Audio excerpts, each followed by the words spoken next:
Okay, so here's a story for you. Back when Season 2 of My Hero Academia aired, I was hooked on the series. And then episodes 15 and 16 and 17 premiered and my excitement for the story was pretty much extinguished. This is going to be the first time I've talked about the show since these episodes aired because the last time I spoke up, my life was threatened.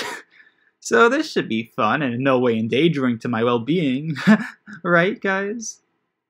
Right?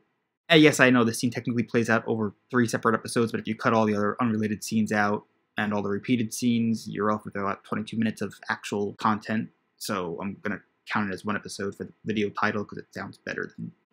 It's my video, I can do whatever I want!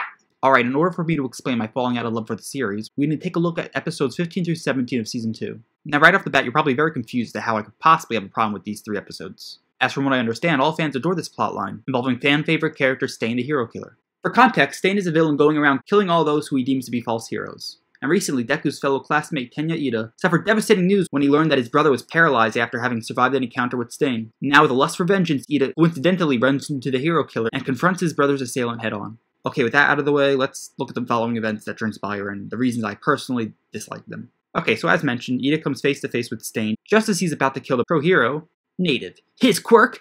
Cultural appropriation. Luckily for him, Ida just so happens to run across them before Stain can finish Native off, and proclaims his intent to take him down for what he did to his brother. Moving on to episode 16, the fight between the two superpowered beings begins, and Stain easily subdues the young hero in training.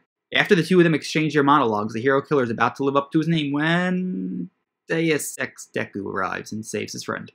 Okay, so Stain's quirk is based around him ingesting another person's blood and being able to temporarily paralyze that person for a certain period of time depending on their blood type. But now he has both Deku and Ida paralyzed. Okay, no more playing around. I love this setup right here. Our protagonist having to watch his friend be killed right in front of him. This is gonna be a... Someone else to get in my way. Today's been full of distractions. Oh, never mind.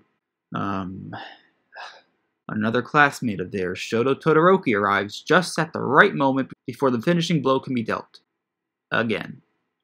While Todoroki puts up much more of a fight, he still can't prevent the hero killer from finally living up to his name, as he goes in for the fatal move and... Victoria! I'm not sure why, but I'm able to move now! Oh, come on! Despite tag teaming against him, Stain still manages to gain the upper hand and once again paralyzes Deku. Oh shit, my boy's about to get his arm sliced off. Oh shit, this is gonna be... Listen, bro! Oh, come on!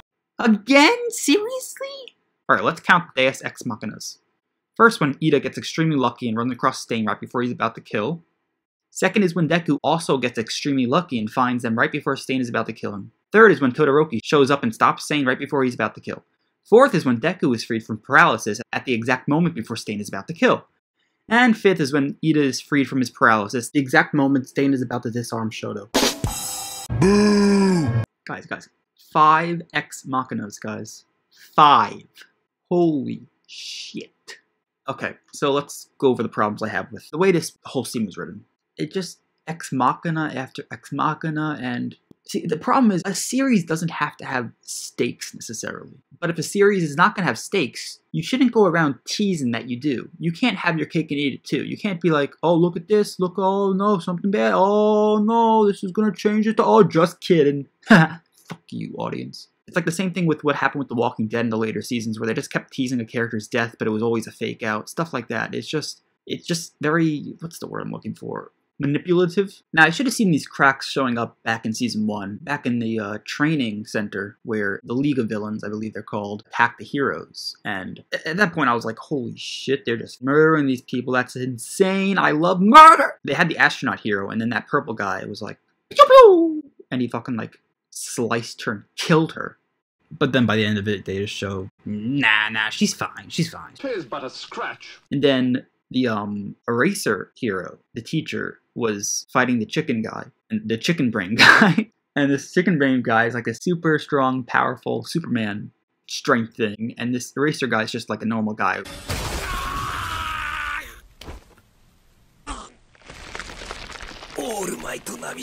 And so like this chicken head guy is all takes his fucking head and he goes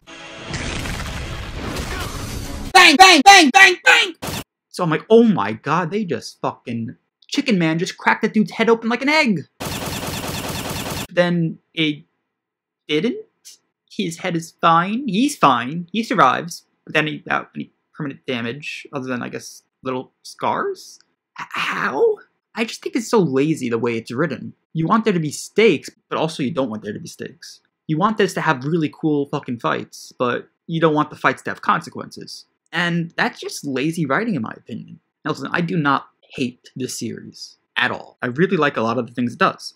And if you love this series, and that's great for you. I mean, it's so amazing when you can find a series that you genuinely, absolutely adore, and that really makes you happy. That's amazing. I'm not taking that away from anyone. If you love the series, that's totally fine. However, in my personal opinion, only mine, it's very subjective, I personally don't like the show. Or I guess the series and manga, everything in general. Because I just wish it picked a lane. Either have stakes or don't have stakes. Don't cock tease me, bro. I personally just feel like if this was any other anime or even just TV show, American TV show, whatever, people wouldn't be putting up with this. People would be complaining about how poorly written it is and how stupid it is that this happened 5 fucking times in 22 minutes. Okay, so as I mentioned, I was threatened with my life many years ago. When the episodes first came out, I made a comment on a post. I remember what I said. I was like, listen, I really love this. I really love this show, but does anyone else kind of didn't like the Stain story because of all the ex machinas? And then, so that's what I wrote. I said it really nicely. I wasn't criticizing, and I was criticizing, but I wasn't demonizing anyone. I wasn't saying you're stupid for liking the show. I wasn't saying the show's stupid. I literally started off with I really love the show. And then I got several comments telling me, let's see, from what I remember, you fucking idiot, kill yourself. I'm going to kill you. And stuff like that. So very civil. Very, making this video is going to be a mistake, isn't it? I'm going to die. So yeah, after this whole Stain storyline happened, I just stopped watching. Because I just didn't care enough to watch. Because it wasn't my cup of tea. And that's okay. Not everything. I'm not gonna like everything. That's totally fine. What I'm trying to say with this video is that I just wish that we were allowed to just discuss shows without having to fear for our fucking safety. There's many toxic fan bases out there that if you just say the slightest gripe with their show, they will fucking go fucking rabid on your ass. That's not healthy. No. Oh, also, as I alluded to before, I think it was a really missed opportunity to have, think about it. If Deku witnessed his classmate be killed right in front of him, the character growth he would have gone through. Like, let's say, obviously this wasn't his character. But let's say the same situation happened, and it was 2 different characters. And both of these characters are heroes in training. The thing about them is that they are not heroes for the right reasons. They're heroes because they want to hurt people. They want to get revenge on bad guys. And imagine that hero had to witness his friend be killed because he had this wrong outlook on what it meant to be a hero. How that would have affected him on his growth to become a real hero. Knowing that the point of a hero is not to hurt people, it's to save people. Like, that would have been a really cool character arc right there. But, obviously it just wasn't part of the story, which is totally fine. I'll use it for my own story one day. Then you'll see. And if I don't upload another video again, you can just assume that the My Hero Academia fanbase killed me.